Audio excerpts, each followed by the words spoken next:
저는 29살 때 결혼을 좀 빨리 했어요. 결혼해 있을 때, 저는 스스로 교회를 찾아갔습니다. 어릴 때 제 친구 중에 목사님 아들이 있어가지고 그 아들 따라 어릴 때 교회 갔던 그런 경험이 있었는데, 어릴 때부터 당연히 하나님은 계신 걸로 제가 알았지만, 하나님은 인격적으로 만난 것은 제가 결혼하고 직장 다니고 있을 때 그때였어요. 그때 문득 하나님은 분명히 계신 것 같은데, 하나님은 또 선하신 분인데, 하나님이 계시다면 왜 이 세상은 이렇게 악할까? 하나님이 분명히 이 세상을 창조하셨는데, 하나님이 창조하신 세상이 본래 의도가 있으셨다면 이런 의도는 아니셨을 것 같은데, 하나님이 살아계시다면 뭔가 말씀을 하셔야 되지 않을까? 하셨어야 되지 않을까? 내가 창조한 목적이 본래 이런 의도가 아니었다고. 뭐가 잘못되어 있다고. 어떻게 하면 고칠 수 있는지. 말씀을 하셨어야 될 것 같은데 나는 그걸 모르고 있구나. 아마 그것을 세상 사람들이 진리 혹은 도라고 그러는 모양이다. 그래서 제가 그걸 이렇게 찾다가 결국 예수님의 복음을 듣게 되었어요. 아, 역시 하나님은 살아계시고 하나님께서 이 세상을 창조하시고 구원하신 목적이 뭐라는 것을 알려주셨구나. 그걸 복음이라 그러는구나. 그래서 제가 그 복음을 받고 거듭나게 되었어요. 그래서 여러분과 같이 일반 성도님 생활도 하고 집사 생활도 열심히 했습니다. 그러는 와중에 소명이 왔어요. 그래서 제가 또 개척 목회도 하고 선교사 생활도 했습니다. 좀 하다가 또 개척 소명이 와서 개척 교회를 하다가 선교사 소명을 받고 선교 나가기 전에 영어도 좀 공부하고 선교하게 돼서 공부를 좀 하고 가야 되겠다 해서 캐나다로 먼저 유학을 갔었어요. 거기서 3년 동안 선교하기 위해서 공부를 이제 마스터 디그리 공부를 좀 하고 중국으로 선교사로 나가려고 하는데 영주권이 있으면 안 된다 그래가지고 길이 잘 안 열리더라고요. 그래서 OMF 선교회 디렉터를 만나가지고 면담을 했더니 영어도 어중간하고 애들도 나이도 어중간하고 학위도 어중간하니까 차라리 미국까지 가서 박사까지 공부하고 선교 나가라. 그래서 어떻게 오다 보니까 뮤비 켄터키 와서 서던 세미나리에서 선교학을 또 박사까지 공부하게 되었어요.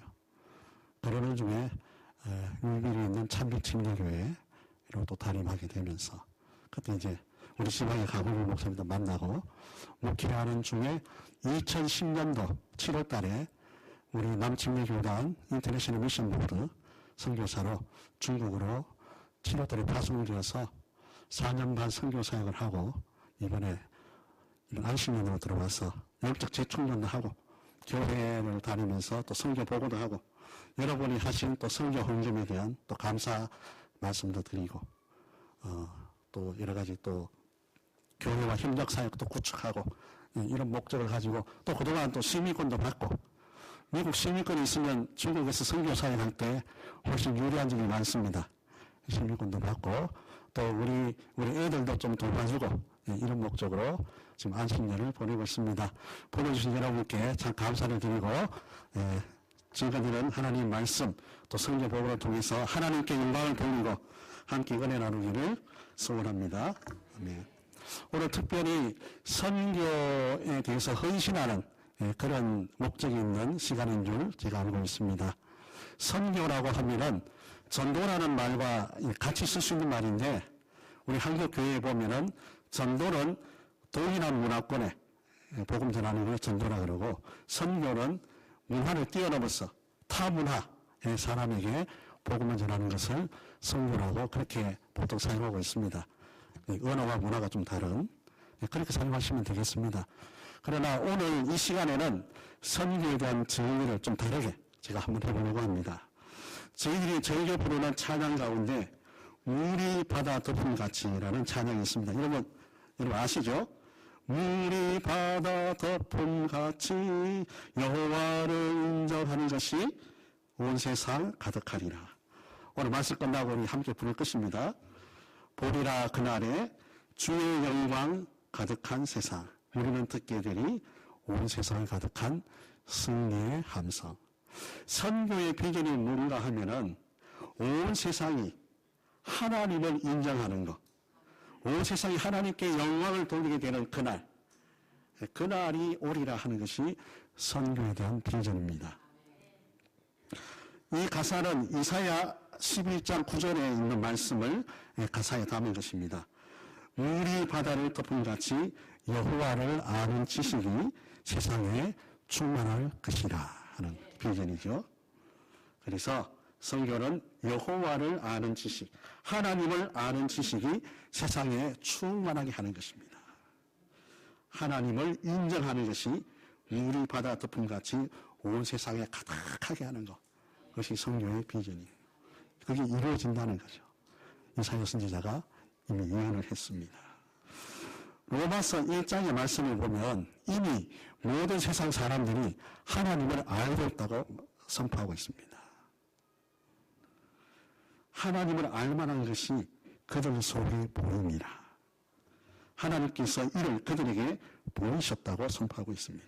창세로부터 그의 보이지 아니하는 것들, 곧 그의 영원하신 능력과 신성이 그가 만드신 만물에 분명히 보여 알려졌나니 그러므로 그들이 핑계하지 못할지니라. 세상 만물을 보면 하나님이 계신 것을 알 수 있다는 거예요. 저도 어릴 때 하나님 계신 거 당연히 믿었어요. 하나님 안 계시면 세상 만물이 어떻게 있어요? 이런 게 어떻게 우연히 있을 수 있나요? 그리고 우리가 거울을 매일 쳐다보지만 거울만 봐도 알 수 있어요. 이 눈썹 하나만 봐도 이 털이 나도 방향이 이렇게 돼 있어가지고 땀이나 비가 이렇게 흘러내리면 눈에 들어가지 말고 옆으로 돌아가라고 방향이 이렇게 돼 있어요. 그리고 또 눈썹도 눈에 먼지 들어오지 말라고 깜빡깜빡 하면서 먼지를 타타타타타 이렇게 털어요. 그리고 많이 하는 이제 또 먼지가 들어오면은 눈물 샘에서 눈물이 나가지고 또 물로 또 싹 씻어내요. 여러분 자동차에 와이퍼 있죠, 와이퍼. 와이퍼도 이제 그런 기능 하는데 좀 시원찮아요. 그런 기능을 하면서도 이 눈이 얼마나 예쁩니까? 여러분 눈을 한번 보세요. 눈이 얼마나 아름다운지. 우리 눈을 쳐다보고 자동차 와이퍼를 한번 보세요. 얼마나 못생겼는지. 그러면서 눈을 쳐다보면 그 사람 마음을 또 읽을 수가 있어요. 눈으로 말이요 이런 거 있잖아요. 우리 자동차 와이퍼 한번 쳐다보세요. 자동차 상태를 알 수 있는가. 그러니까 이런 것만 봐도 하나님이 뭔가 지혜를 가지고 디자인하셨다 하는 걸 알 수 있어요. 코도 보시면 콧구멍이 위로 뚫렸으면 비 오는 날 상당히 곤란한 점이 많을 것입니다. 적당하게 연하게 만들어가지고 굉장히 이쁘게 귀도 소리 잘 들어나고 이렇게 디자인을 하시고 만물을 보면 우리 인체를 받아올 수 있고 자연 만물을 보면은 하나님이 계신 것을 알 수 있다는 거예요. 저는 한번 이런 생각한 적이 있습니다. 하나님이 분명히 우리를 사랑하시고 지구에 우리 인간을 창조해서 두셨는데 왜 저 우주 만물을 저렇게 크게 만드셨을까? 낭비가 아니겠는가? 이런 생각을 한 적이 있는데 제가 이제 묵상하는 가운데 만약에 우리 하늘에 뚜껑이 있어가지고 그렇게 만들어 놓으셨다면 우리가 얼마나 답답했을까? 또 우주 만물 참 무한 광대한 우주를 쳐다볼 때 저 우주를 만드신 하나님은 정말 크신 하나님이시구나, 광대하신 하나님이시구나, 하나님을 알 수 있다는 거예요. 그래서 세상 사람들은 하나님을 알 수 있는 것을 하나님이 다 보이셨는데도 그 하나님을 믿지 않고 하나님께 마땅히 돌려야 할 영광을 썩어지는 우상에게 영광을 돌리고 있다 하는 거예요. 그리고 온갖 악행을 저지르고 있다는 거예요. 그래서 하나님의 진노가 그들에게 임하고 있다는 하는 것입니다. 하나님을 아는 지식은 있으되 그 지식으로 복을 얻지 못하고 오히려 하나님의 진노와 심판이 그들에게 머물러 있다고 로마 7장은 선포하고 있습니다. 왜 그럴까요? 그들은 하나님에 대한 올바른 지식을 가지고 있지 못하기 때문입니다. 오늘 본문 누가복음 15장 1절과 3절까지만 읽었습니다. 너무 잘 아시는 말씀이고 뒷부분 읽으면 너무 길기 때문에 여러분 내용 다 아시죠? 누가복음 15장 말씀은 두 아들을 둔 한 불행한 아버지의 이야기입니다. 한국에서는 아들만 둘이라면은 물메달이라 그럽니다. 딸 하나, 아들 하나면 상당히 좋은 건데요. 아들만 둘이 가면은 키우기도 힘들고 장가 보내는데 돈이 많이 들어가지고 물메달이라 그래요, 물메달. 근데 불행히도 저희 집에 아들만 둘입니다. 여러분 중에 아들만 둘만 계신 분, 아들이 꼭 둘이어서 불행하다는 얘기는 아닙니다. 성경 전문 얘기가. 안심하시기 바랍니다. 왜 이 두 아들을 둔 이 아버지가 불행하다면은 둘 다 포교자예요. 둘째 아들은 아버지가 돌아가시면 마땅히 그들에게 돌아갈 유산을 미리 달라 그래요. 그래가지고 미리 줬더니 며칠도 못 돼가지고 먼 나라로 가가지고 허랑방탕 5번이고 거짓골로 해서 돌아옵니다. 그 둘째 아들이 시집을 떠난 후에 그 아버지는 그 아들이 보고 싶어서 밤마다 문 열어놓고 아들이 돌아오기를 기다리고 있습니다. 집에 있는 큰아들은 그 아버지 마음을 이해하지 못해요. 그 아버지가 문 앞에 기다릴 때 같이 기다리지도 않고 동생에 대한 염려도 없고 아버지 마음이 헤아려 동생을 찾아 떠날 생각도 하고 있지 않습니다. 그러다가 둘째 아들은 먼 나라 가서 재산을 다 허랑방탕하고 돼지가 먹는 그런 음식을 먹고 굶주리다가 생각하는 거예요. 우리 아버지 집에는 얼마나 먹을 것이 많고 하인들조차도 배부르게 먹는데 나는 왜 여기서 이렇게 굶주리며 고생하는가. 내가 집으로 돌아가야 되겠다. 내가 아버지께 지은 죄가 있으니 아들로 불러달라 소리는 못하겠고 종으로라도 삼아달라면 그래도 아들이었는데 박대하지는 않으시겠지. 그러면 내가 줄여 죽지는 않겠지. 그런 마음으로 아버지 집에 돌아갑니다. 그러나 그 둘째 아들의 예상과는 달리 아버지는 이미 멀리서 돌아오는 그 둘째 아들의 모습을 알아보고 맨발로 달려가 그 아들을 안고 한마디 책망도 하지 않고 가락지를 끼우고 좋은 신을 신기고 좋은 옷을 내다 입히고 송아지를 잡아서 잔치를 열어줍니다. 그것이 아버지의 마음이죠. 이 내 아들은 죽었다가 다시 살아났으며 잃었다가 다시 얻었노라. 아버지는 잃은 게 아니었어요. 그러나 둘째 아들이 자기가 떠났지. 그러나 아버지는 내가 잃었다. 내 잘못으로 그렇게 받아들이는 사랑의 아버지이십니다. 그 아들은 밭에서 일하다가 돌아와가지고 동생이 돌아온 걸 봤습니다. 허랑방탕하고 거짓말로 돌아온 동생을 아버지가 사랑으로 맞이하고 잔치를 여니까 이 심사가 좀 비틀려가지고 여러 가지로 불평을 합니다. 나는 늘 아버지 집에 있으면서 이렇게 일을 해도 송아지는 그냥 염소마리 안 잡아주더니 이 아들이 돌아오매 송아지를 잡고 잔치를 열었다고 불평을 해요. 그런 아들을 뒀기 때문에 이 아버지가 불행한 아버지입니다. 동생을 동생이라고도 부르지도 않아요. 이 아들 이렇게 불러요. 둘째 아들도 큰아들도 아버지의 마음을 잘 이해하지 못합니다. 자식을 향한 아버지의 사랑의 마음을. 그래서 그 두 아들을 둔 아버지가 불행하다는 이야기입니다.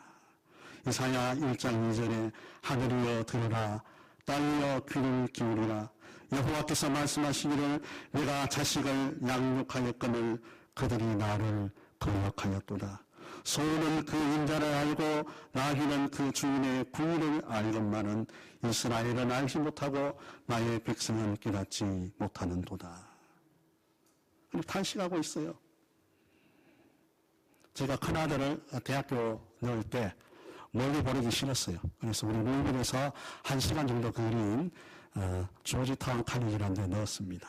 근데 그 애가 대학교 가기 전에 고등학교에서 그 대학교에서 편지가 왔어요. 자녀를 대학교 보낼 때 부모 마음이 힘들다고 미리 마음 준비를 하라는 거예요. 근데 뭐 우리가 멀리 안 보내고 1시간 거리니까 마음이 힘들지 않을 줄 알고 준비를 안 했어요. 근데 막상 이제 입학식 날 이제 걔를 태우고 조지타운에 가서 이제 책도 사주고 이렇게 다 하고 기숙사에 탁 들어가는데 마음이 참 이상하더라고요. 우리 아들도 이상한지 길을 돌아가 보려다가 그냥 가더라고. 그래가지고 이제 차를 몰고 다시 루이빌로 이제 돌아오려고 하는데 루이빌로 돌아오는 고속도로 타는 그 램프 타기 직전에 도저히 못 가겠더라고요. 우리 아들이 보고 싶어가지고. 금방 보러 왔는데 그렇게 또 보고 싶어요. 그래가지고 또 돌아갔습니다. 돌아가가지고 갔더니 기숙사 룸메이트하고 뭐 방 정리하고 있더라고. 그 밑에 이래 보면서 2층에 창문을 보면서 있으니까 룸메이트가 우리 하나 보고 너네 불러 또 왔다고. 왜 또 왔냐고 우리 아들이 물었어요. 그래서 제가 야 커피 한잔 하자 했더니 아빠 오늘 커피숍 다 문 닫았어. 곧 오리엔테이션 가야 돼. 시간 없어 이러더라고. 그 말 들으니까 눈물이 막 꽉 쏟아지더라고. 잔디밭에서 저도 울고 집에 사람도 울고 한 번 더 울고는 그냥 멋쩍게 그냥 차 몰고 다시 돌아왔어요. 1시간 돌아오는 동안 한마디도 안 했어 둘 다. 집에 돌아와서 한 달 동안 우리 아들 전화만 기다렸습니다. 아빠 뭐 놔두고 왔는데 좀 갖다 줘. 그런 이야기 전화 오지 않을까. 이놈의 자식이 왜 이렇게 알뜰하게 다 가져갔는지 원망스럽고. 아버지인데도 그렇더라고. 그리고 우리 아들이 그 할머니가 그렇게 정겨워요. 그런 아버지의 마음. 예수님께서는 우리에게 하나님을 아버지로 소개해 주셨습니다. 하늘에 계신 우리 아버지. 제가 볼 때 이 세상에서 가장 존귀한 단어 하나 꼽으라면 아버지라는 단어예요. 아버지라는 단어. 왜? 하나님께서 아버지로 불리기를 기뻐하시기 때문입니다. 아멘입니까? 하나님이 아버지로 불리기를 기뻐하세요. 하나님께서 우리에게 가정을 주신 이유가 있습니다. 제가 한 번 또 묵상해 봤습니다. 천사는 가정이 없는데 왜 하나님께서 우리에게 이 땅에 자식을 낳아 기르는 그런 가정을 허락해 주셨을까? 천국에 그런 게 없잖아요. 생각해 보니까 우리가 자녀로서 부모의 사랑을 받아보고 또 우리가 자식을 낳아서 부모의 사랑을 줘봐야 하나님 아버지의 사랑을 진작이라도 할 수 있는 줄 믿으시기 바랍니다. 그거 안 해보고는 하나님의 사랑이라는 때 우리 몰라요. 하나님 아버지 해도 아무 감동이 없다 이 말이에요. 우리가 자식을 낳아보고 대학교 한번 집어넣어 보니까 알겠더라고요. 내 품에 있다가 자녀가 떠나니까 독생자 예수 그리스도로 십자가에 희생시키신 그 하나님 아버지의 사랑이 조금이라도 짐작이 가더라는 말입니다. 아버지는 어떤 분이십니까? 아버지는 참 좋은 분이죠. 아멘입니까? 아버지 참 좋은 분이에요. 너희가 악할지라도 좋은 것을 자신에게 줄 줄 알거든 하물며 너희 하늘 아버지께서 구하는 자에게 좋은 것을 주지 않겠느냐. 하나님은 좋은 것을 뭐로 주세요? 성령으로 주시는 거죠. 이게 제일 좋은 거니까 성령을 주시지 않겠느냐. 좋으신 하나님, 참 좋으신 나의 하나님, 우리의 기도를 응답해 주시네. 참 좋으신 나의 하나님, 많이 부르시기 바랍니다. 저희도 중국에서 모택동 고향에 가가지고 어디 그 농촌집 방문하고 오는 길에 교통사고 나가지고 차가 막혀가지고 기다리는 중에 캄캄한 밤중에 이 노래 불렀어요. 좋으신 하나님, 좋으신 하나님. 모택동 고향에 하나님을 찬양하는 찬양을 올렸어요. 제가 켄터키 루이빌로 박사 공부하러 오기 전에 캐나다에서 3년 공부했었습니다. 그 캐나다에 유학 갔더니 그 학교 다니는 신학생이 한 10가정이 있었어요. 10가정이 있었는데 청년 하나가 다른 도시에서 영어 공부를 하다가 자기가 좀 좋아하는 형이 신학교 공부하러 오니까 신학 공부하러 따라온 청년이 있었어요. 친구 따라 강남 간다는 얘기를 들어서도 친구 따라 신학교 온다는 얘기는 제가 못 들었는데 친구 따라 신학교 온 청년이에요. 이 청년이 캐나다에 오니까 골프 연습하기 좋잖아요. 골프 연습을 너무 많이 해가지고 이 무릎에 이상이 생겼어요. 그래서 병원에 며칠간 입원을 하게 됐는데 퇴원에 따길래 저희 집에 초대해서 좀 밥을 같이 먹었더니 자기가 병원에 입원했을 때 같은 병실에 할아버지 한 분이 계셨는데 캐나다 할아버지 그분하고 얘기를 해봤더니 그분이 한국전에 참전했던 참전용사라는 거예요. 연세가 많으시죠. 특별히 우리 애정이 가잖아요. 한국도 참전하신 분이니까. 그 부분은 심장병, 치료할 수 없는 심장병 환자래요. 자기는 이제 무릎이 나와서 이제 퇴원했는데, 그분한테 한번 가보고 싶은데, 그분 집에 자기가 차가 없으니까 라이드를 좀 해달라 그러더라고요. 그래서 이제 다음날 가기로 하고, 다음날 제 차로 그 할아버지 댁을 방문하게 되었습니다. 이제 가는 길에 제가 물었습니다. 그 할아버지 예수님 믿냐고. 그랬더니, 안 믿는 것 같대요. 그러면 내가 가서 전도를 해야 되겠다. 이랬더니, 목사님, 제발 전도하지 마세요. 여기 캐나다는 함부로 전도하는 게 아니네. 함부로 전도하면 큰 실례네요. 그래? 뭐, 내가 아는 사람도 아니니까. 그러면 뭐, 그럴라 하고, 이제 그 집에 갔어요.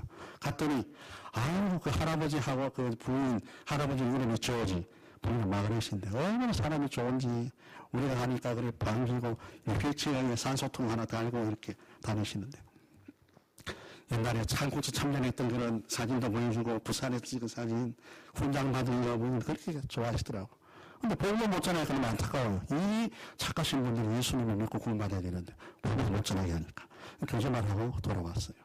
돌아오고 집에서 이제 저녁 시간에 기도하는데, 성령님께서 책망하시는 거예요. 왜 정보했냐고. 그러신 것 같아요. 그래서 안 되겠다고, 그 다음날 아침에, 또 전화했어요. 이번에는 꼭 전도해야 되겠다고 기도했더니 성령님께서 전도 안 한다고 책망하시니까 이번에는 무조건 전도해야 되겠다고 했더니 전화해보라 했더니 전화했더니 그 밤에 또 병이 좀 악화가 돼가지고 병원에 입원했다는 거예요. 그래서 그러면 그 다음날 병원으로 찾아가자고 하고는 그날 저녁에 제가 병원에 가서 전도할 걸 준비를 했어요. 이 누가복음 15장 말씀 이거로 다 타이핑해서 프린트하고 찬송가는 Just as I am Just as I am 큰 죄에 빠진 나를 위해 그 노래 있죠? I come, I come 레노버가 I come, I come 6절까지 있어요. 6절까지 다 영어로 가사 쳐가지고 그래서 병원으로 신방을 갔습니다. 병원에 갔더니 다른 캐나다 분하고 이렇게 두 분이 계시더라고요. 마침 부인이 가나다가 어디 가고 없어요. 그래서 다른 분이 양해를 구하고 그 조지라는 사람에게 그 성경 구절 적은 거, 영어로 적은 거 주고 둔탁한 영어 발음으로 누가복음 15장 말씀을 읽었어요. 읽고 이 이야기 한번 들어본 적이 있냐 했더니 한 번도 들어본 적이 없대요. 기독교 국가에서 평생 살았는데 이 유명한 탄장의 비밀 이야기 한 번도 안 들어봤대요. 그래서 제가 설명해 줬습니다. 이 아버지는 우리를 지으신 하나님 아버지시다. 그리고 우리는 다 범죄하고 아버지 품을 떠난 당자다. 돌아오면 이렇게 기쁨으로 맞으신다고. 우리가 돌아오는 길을 위해서 하나님께서 동생의 예수님도 보내셔서 십자가에서 우리 죄를 다 대속하시고 돌아오실 길을 여셨다고. 예수님을 믿으면 구원받는다고. 그 복음을 전하고 Just as I am 우리 자수고 6절까지 불렀어요. 부르고 제가 그 설명한 적이 있어요. 그 하나님 아버지가 조지를 사랑한다고. 그리고 I love you too 이랬어요. 그랬더니 God loves you 이랬더니 거기에 대해서는 별로 감동이 없어요. 근데 I love you too 이랬더니 그분이 동생이 이러더라고요. 그래서 유창한 영어로 Yes, I love you very, very much 이랬더니 눈을 탁 감아요. 제가 이제 자주 부르고 기도했습니다. 기도를 누가 잡아서 우리말로 했어요. 조지라는 아들을 하나님이 기뻐 맞아주시라고 기도하고 제가 이제 나와서 엘리베이터 타면서 전도하면 안 된다고 했던 그 전도사님한테 전도는 전하면 돼. 우리가 전했으니까 우리 할 일은 다 했어. 구원하시든 안 하시든 하나님 알아서 하실 거야. 지금 우리 하나님 대화도 하나님이 다 듣고 계셔. 여러분 집에 돌아왔어요. 그리고 이제 며칠 계속 기도하는데 조지를 위해서 기도하는데 이상하게 조지 기도가 안 되고 마가렛 기도가 자꾸 되는 거예요. 그래서 또 이상하다고 그 전도사님 보고 제가 한번 해라 이랬더니 조지가 바로 엊그제 하는 데로 가셨다는 거예요. 그래가지고 부랴부랴 이제 또 그 집에 갔습니다. 갔더니 마가렛 혼자 있더라고. 이 캐나다나 미국이나 비슷할 텐데 서양 사회가 얼마나 외로운 사회인지 남편이 바로 죽고 하루 됐는데 집에 혼자 있어. 우리가 제일 처음 찾아간 사람. 그래가지고 우리가 그때 병원에 가서 우리가 지냈던 얘기를 했더니, 그래서 제가 이야기 들었대요. 우리가 다녀간 다음에 하나님께서 조지의 은혜를 베푸셔가지고 조지가 조금 더 생명을 연장하려면 심장 수술을 또 해야 되는데 그거를 뒤에서 하지 않고 목사님을 불러달라고 해가지고 그 분이 옛날에 구세군 교회 다녔던 분이에요. 그래서 5월에 교회 안 다녔는데 구세군 교회 찾아가가지고 사관 목사님이 와가지고 다시 신학을 확인하고 침 내려주고 편안한 하늘나라 가셨다고 그러더라고요. 그래서 우리가 가서 그때 이 누가복음 15장 이 말씀을 전하고 저스틴 장로님 그 찬양을 불렀다고. 우리 마가렛 좀 위로되게 하기 위해서 그걸 여기서 한번 불러주겠다고. 그러고는 또 불렀어요. 둘이서 반주도 없이 다 부르고 났더니 마가렛 찬양 얘기가 이 찬양 자기가 제일 좋아하는 찬양이래요. 자기가 비록 교회는 오래 안 나갔지만 빌리그람 전도대회 TV 중계하잖아요. 그거는 자기가 꼭 본다는 거예요. 보면은 마지막에 초청하잖아요. 초청할 때 저스틴 장로님 그 찬양 나오면 참 너무 그게 머리가 되시는데 그 찬양을 불러주니까 너무 고맙다고. 내일 모레 조지 장례식 때 와서 그래서 부르달라 그러더라고.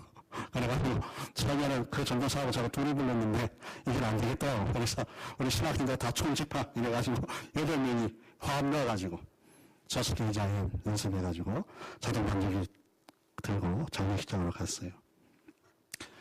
구세군 교회 성도도 많이 오고 많이 왔더라고요. 거기서 조지 관이 여기 있고 그 앞에서 조지가 어떻게 구원받았는지 간증하고 저스틴 장로님 그 자동 반죽이 6절까지 또 영어로 불렀어요.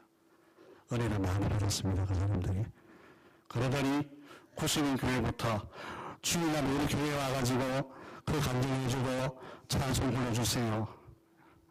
구세군 교회 가서 불렀더니 소문 나가지고 기나라 교회들이 와가지고 주일날 와가지고 조지가 어떻게 구원받았는지 간증해주고 찬송 불러달라고. 그래가지고 마침 우리 한인교회가 오후에 예배가 있어가지고 오전에는 기나다교회 가서 조지 간증하고 저스틴 장로님 부르고 한국어로 좀 서운하니까 When peace like a river 사중창단으로 쫙 부르니까 캐나다 성도들이 너무 좋아하는 거야.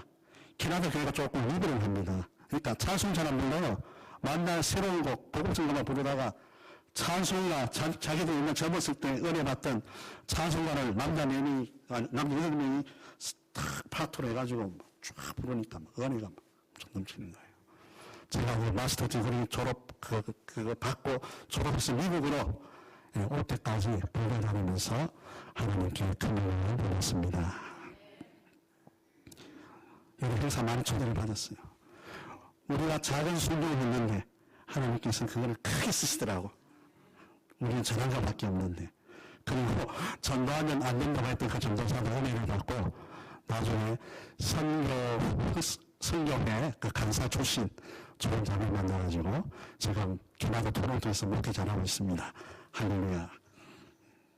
제가 이 간증을 나누는 이유는 여러분들이 우리와 같이 이렇게 중국에 나와서 이렇게 단기 선교를 하기 쉽지 않아요. 그러나 이 미국 안에도 기독교 국가라고 하지만 이 유명한 탄자의 비유 이야기도 한 번도 못 들어본 분들이 계십니다. 이거 잘못해도 괜찮아요. 여러분이 찾아가서 전하기만 하셔도 하나님이 이 같은 역사를 일으켜 주실 줄 믿습니다. 주위에 있는 미국 분들 또 얼마나 많은 타 민족들이 여기 미국에 거의 다 와 있잖아요. 너무 한인들에게는 전도하지 마시고 그런 분들한테 전도하는 거 그래서 탈출 타민족이잖아요. 그게 성경인 줄 믿으시기 바랍니다. 물론 해외에 나가서 하는 것도 귀합니다. 그러나 이곳에서도 너무 한인만 하려고 하지 말고 한인들은 하기 힘들잖아요. 대부분 교회 나가봤고 전도 받아봤고 이런 분이 많잖아요. 그러나 타민족 중에는 복음을 한 번도 안 들어본 분들이 있습니다. 특별히 연세 많은 분들. 복음은 나이가 어릴수록 잘 받아들이지만 연세가 많아서 하나님 앞에 갈 날을 멀지 않은 분들도 잘 받아들입니다. 그분들에게 이 복음을 전하십시오. 제가 한국에서 위암 말기 환자도 한번 전도해봤어요. 위암 말기 환자가 바싹 말라가지고 이렇게 있는데 천국 얘기를 해줬어요. 해주고 천국 갈 수 있는 길을 얘기하면서 복음을 전했더니 그 다음날 갔더니 이걸 환히 있더라고. 그래서 당신이 곧 죽을지 모르는 당신이 불쌍합니까? 아니면 아직 예수님 모르는 가족들이 불쌍합니까? 물었더니 예수님 모르는 우리 가족들이 불쌍합니다. 고맙습니다. 축하합니다. 임종을 앞둔 연세 많은 분들 마음이 열려 있어요. 그런 분들 찾아가셔서 전하시기 바랍니다. 아버지는 좋으신 분이라는 거. 여러분은 또 참 복이 많으신 분이에요. 아버지 하면 저는 강호기 목사님 같은 분 떠올라요. 아버지 같은 분이 항상 그런 분 흔치 않습니다. 좋으신 분이잖아요. 자상하시고. 두 번째 꼭 기억하셔야 될 거는 아버지는 유일하신 분이라는 거. 아버지는 한 분밖에 없다는 거. 아멘입니까? 아버지 두 분인 건 없잖아요. 근데 세상은 여러 사람이 있대요. 그게 바로 종교 다원주의입니다. 우리를 창조하시고 독생자 예수 그리스도를 희생시키신 하나님 아버지는 한 분밖에 없잖아요. 다른 신을 하나님이라고 아버지를 할 수 없잖아요. 그래서 이 좋으신 아버지, 유일하신 아버지에게 우리가 보답할 수 있는 최선의 효도는 사랑과 충성인 줄 믿으시기 바랍니다. 사랑과 충성 늘 바치오리다. 하나님을 우리가 사랑해야죠. 하나님을 사랑하는 거. 그게 보태서 충성을 드려야 돼요. 충성은 뭐냐면은 하나님 아버지만을 아버지로 인정하는 거예요. 아멘. 옛날에 암만 부모 자식이라도 우리 아버지 아닌 사람 아버지를 안 불러요. 암만 철없는 어린애라도 어떤 아저씨가 와서 내가 사탕 하나 줄게. 나보고 아버지 그래봐. 하면 안 해요. 아저씨 우리 아버지 아니야. 어린애보다도 못한 사람이 있어요. 뭐 하나 이득을 위해서. 우리 아버지도 아닌데 아버지라고. 옛날에 그 어린애들이 이렇게 싸울 때도 걔를 욕해도 절대 자기 아버지 부모 욕하지 않습니다. 부모 욕하면 얘한테 초인적인 힘이 나타나요. 왜 우리 부모 욕하냐고. 그러니까 부모 욕하면 얘한테서 감당할 수 없는 힘이 나기 때문에 부모 욕은 절대 안 합니다. 그런 시절을 우리가 살았는데 요즘은 좀 그렇지 않을 것 같아요. 부모 욕해도 잘 참아내는 그런 시대가 아닌가 싶습니다. 참지 못하는, 부모 욕하는 건 참지 못하는 그런 것이 충성하는 마음이에요.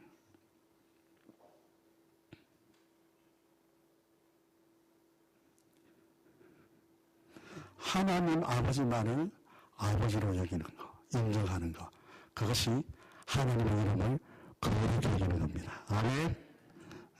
하나님의 이름을 거룩히 힘을 받으시면 그게 하나님을 사랑하고 하나님 아버지만을 아버지로. 하나님 외에 다른 신을 섬기라면 내가 목숨을 버릴지라도 하나님만을 아버지로 믿는 그 신앙이 하나님 아버지 이름이 거룩히 여김을 받게 하는 건 그것이 우리를 지으신 하나님의 목적이에요. 그래서 제가 볼 때 이 세상에 가장 거룩한 단어가 뭐냐? 그것도 아버지라는 단어예요. 그게 거룩한 그 아버지라는 단어를 이 세상의 모든 아버지에게 허락해 주셨습니다.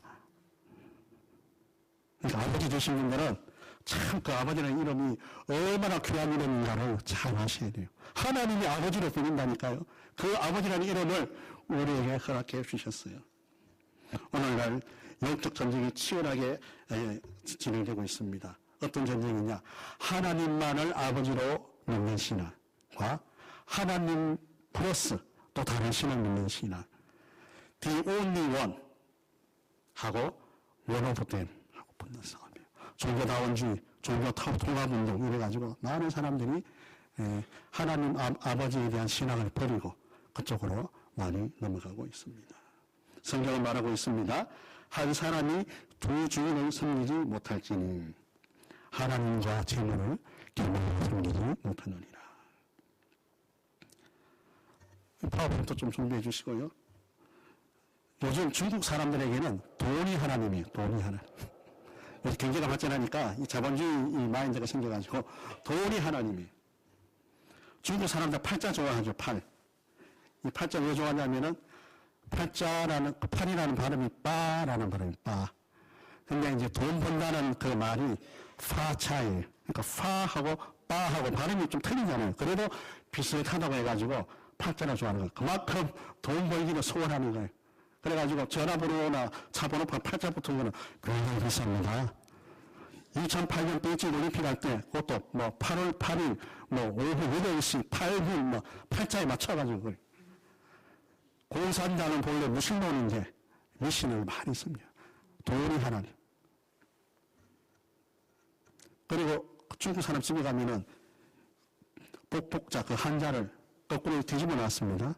그럼 왜 뒤집어 놓냐 하면은 복자가 거꾸로 붙었다는 말이 후 따올라거든요. 그러니까 후 뒤집혔다는 따오하고 도착했다는 따오하고 발음이 또 비슷해요. 그러니까 남들이 그거 보고 후 따올라라고 얘기하기를 바라니까 후 따올라 하면 복이 이 집에 왔다 그 소리 듣고 싶어가지고 복자를 거꾸로 붙입니다. 우리 한국 사람들은 그 정도는 아니잖아요. 이 사람들 그렇게 복 받기를 원하고 돈을 하나님 같이 생각을 해요. 그래가지고 돈을 벌기 위해서는 수단 방법을 안 가려요. 그러니까 중국 음식은 믿을 수가 없어요. 재료는 뭘 썼는지. 하수도에 보니 식용유를 또 걷어가지고 그걸 또 해가지고 또 쓰고, 뭐 고기 뭐 고양이 고기, 쥐고기 뭐 비둘기 고기 섞어가지고 꼬치 만들고 이러니까. 그 왜 그러겠어요? 돈 벌려고. 돈이 하나님입니다. 공기도 그렇고 물도 막 그냥 필수 막 버리고. 중국의 회족이라는 그 민족이 있어요. 중국 사람인데 이슬람교를 믿는 사람이에요. 모자 하얀 거 쓰는데 이 회족이 뭘로 유명하냐면은 정육점 하는 걸로 유명합니다. 이 회족은 이슬람교를 믿기 때문에 돼지고기는 지가 많아요. 소고기 같은 거나 뭐 양고기 이런 거 하는데 아주 정직해요, 사람. 이 사람들은 자본주의 그런 그 문화에 좀 안 들어가지고 뭐 돈 욕심이 없어요. 그러니까 정직해요. 그러니까 이 사람들이 하는 정육점, 이 사람들이 하는 식당은 정직하고 깨끗한 재료를 쓰기로 인정받은 거예요. 그래가지고 이 회족이 하는 식당들은 잘 돼요. 중국 어디나 가면 다 있어요. 그 식당이 잘 돼요. 그래서 제가 중국에서 지도자 훈련하면서 회족 얘기를 하면서 여러분들은 어떠냐고. 회족은 1000만인데 지금 기독교인이 중국은 한 1억 명이 가까이 돼가고 있어요. 기독교인이 있는 식당은 어떤 평을 받고 있는 말이에요. 이 식당 주인이 기독교인이다 하면은 중국 사람들이 이야 믿을만해. 재료 깨끗한 거 쓸 거야. 정직할 거야. 그런 평을 받을 수 있냐는 거죠.